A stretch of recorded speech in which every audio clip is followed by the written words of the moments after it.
Okay, well, welcome everyone. It's Facebook Friday, and I am super excited to talk to you today about how to eat less over the holiday weekend and just in general in life, because I think that holidays are definitely a time where we tend to eat more. There's tons of parties, there's barbecues, there's picnics, there's a lot going on.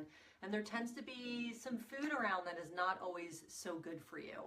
A lot of heavy stuff, a lot of fried stuff, a lot of, meat, processed meats and processed foods and things like that. So I wanted to come on live today to talk to you about how you can eat less this holiday weekend and still have fun and still feel good.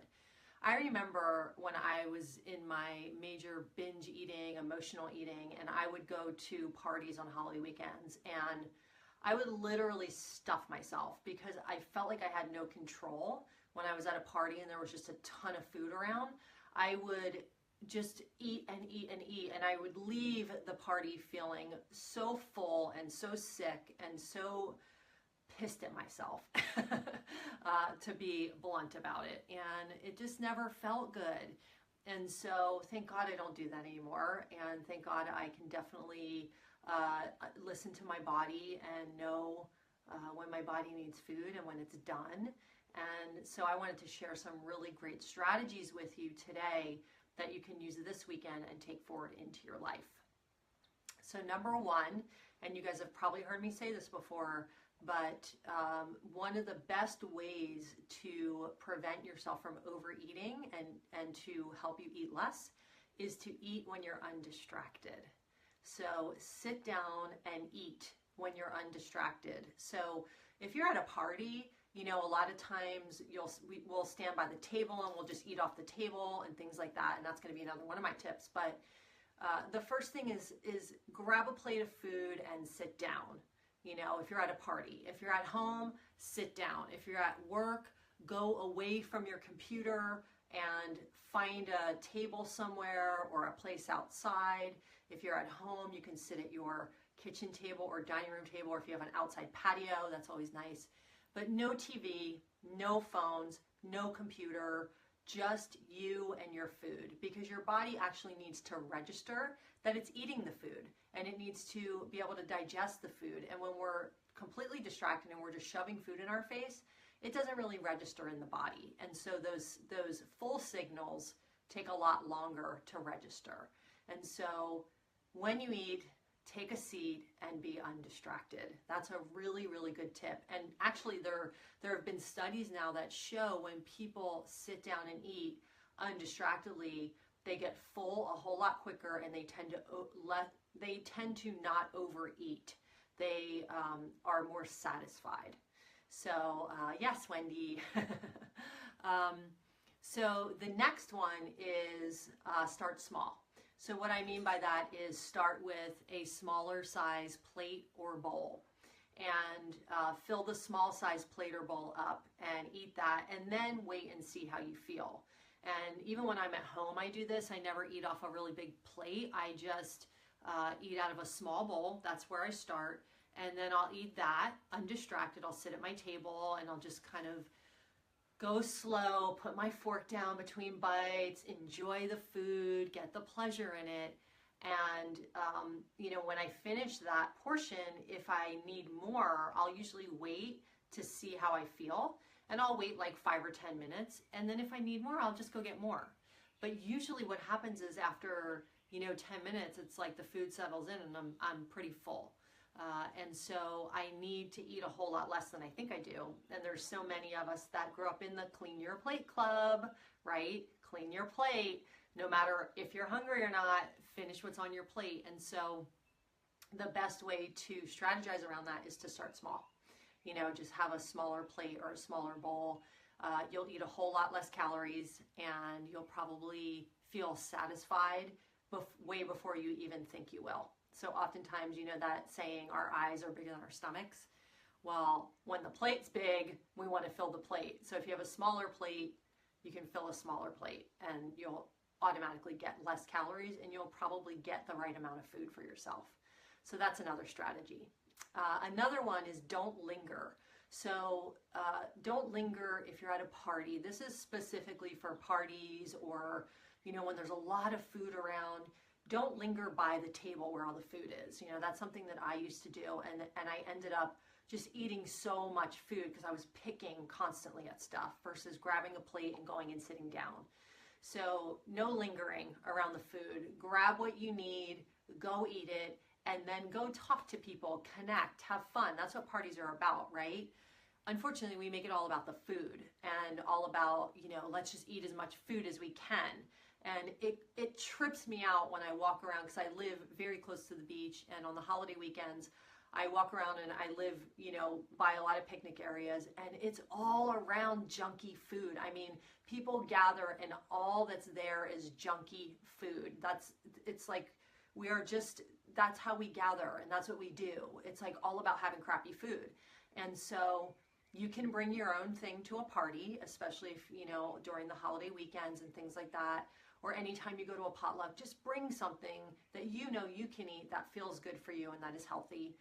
And, don't linger by the table. Just eat what you need and then set an intention to go do something else. You don't want to linger by a food table and just sit there and pick and, especially like when there's cheese and crackers or there's chips and dip and things like that. Put it on a plate, go somewhere and sit down. You don't need to linger by the table and just keep snacking, because that's the way you'll overeat. You'll feel sick by the end of the party, and you'll have ingested way more than your body even needs. So that's another great tip. Another really good one to help you not eat as much is to manage your daily stressors, because when we are under stress, food tends to be something that we use to either calm us down or comfort us, especially crunchy foods. Like if we're stressed out and we have a lot going on and we're angsty, a lot of times we'll go towards the more crunchy foods or the salty foods like chips and crackers and things like that. So if you have a lot of stress in your life, figure out a strategy that you can use to help support you throughout the day. My strategies are taking deep breaths, going for short walks, doing some writing. Like if I feel stressed out, I'll do like a quick little journal entry, or call a friend, talk to someone, like just connect. Because I think that oftentimes when we're stressed out and we have a lot going on, we need to connect with someone. So, especially if this doesn't have to really do with being at a party, but this is just a great strategy to use in your life, because stress is the #1 cause of disease today, and it creates so much havoc in our body, and it disrupts our sleep, it disrupts our eating, and when we're not sleeping enough, then we're hungry more. So the stress and the lack of sleep thing really go hand in hand. So if you're managing your stress and you have daily strategies for that, then you'll be sleeping better. You'll get more quality sleep. You'll be taking care of yourself in a better way. What was the last one? The last strategy I had 5, and it's left me. I did write them down in my phone, but my phone is actually facing me right now so I can record. Maybe it will come to me and I'll just keep talking, and hopefully it will. But, so those strategies will be really good for you. So just to recap, undistracted eating. So take a seat, eat without distraction. That will actually help you feel your fullness quicker. Your body will register the food. It will start to digest it. Start small. So, start with a smaller plate or bowl and eat that first. And then if you're still hungry and you want more, go back. But give yourself about 10 to 15 minutes after you eat and just check in and see how you feel. Oftentimes we won't let the food register, and our minds want more, like, oh, that was so good, I want more. But our bodies don't really need it. So the body will always tell the truth. The mind won't. Unfortunately, our minds don't always tell us the truth, but our bodies do. So listen to your body. So undistracted eating, starting small, don't linger by the table. So, just eat your food, grab your plate, sit down, eat your food, and then move on to the next thing. You're at a party, go play a game, go talk to someone, whatever you do at parties. Do that, or make an intention to connect with someone you've never connected with before, or say hello to someone, or introduce yourself to someone. The other one is managing stress. And so, stress is a big factor in our lives today.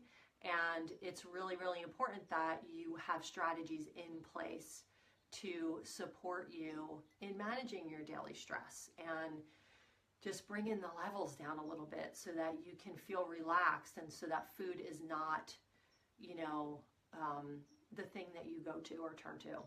And I remember the last one. I knew it was going to come to me and I was going, oh no, it's not going to come, but then it did. The last one, and this is going to be the hardest for most of you, is to eat only when you're physically hungry.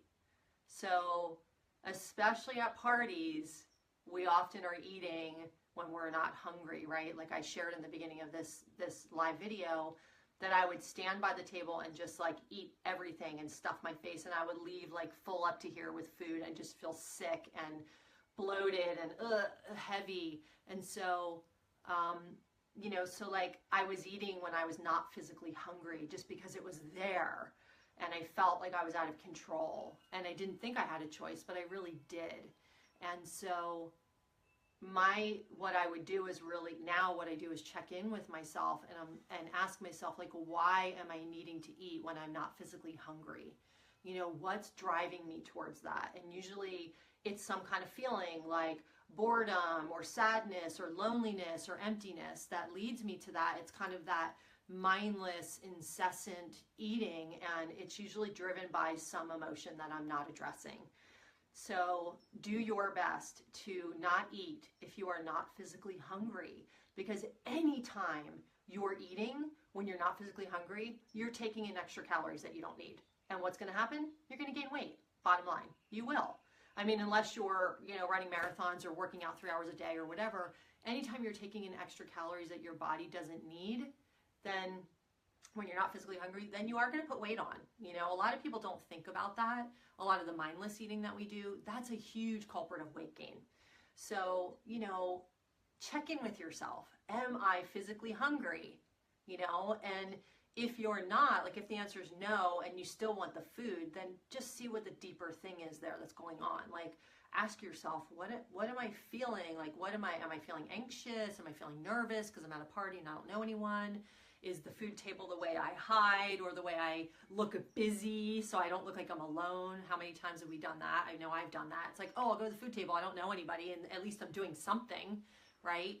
So there's all these things that we do as human beings that often drive us to food and we don't address them. So that's the other great thing that you can do over this holiday weekend and beyond, because these strategies are really about taking them forward into your life so that you can eat less, you can still feel good about the choices you make, feel good in your body, start to learn to trust your body, because that's the big part of all of this, is trusting your body, knowing that your body's got your back and that it's going to let you know when it's hungry, when it's not. And often our minds are the things that get in the way and the things that cause the sabotage. So that's my share for today, Facebook Live Friday. You guys have a wonderful and safe holiday weekend. If you have dogs or pets, keep them safe. I'm a huge pet proponent. I love dogs, I love animals, and this is the holiday where most animals escape and get loose and run scared and get hurt. So if you have animals, take good care of them, take good care of yourself, honor your body, have a wonderful holiday weekend. Set an intention to maybe meet someone new or do something you've never done before instead of just sitting around and eating a bunch of food. You know, there's so many great things to do out there in the world. So, and also, here's to freedom. You guys have a great weekend. All right, I'll see you next week. Bye.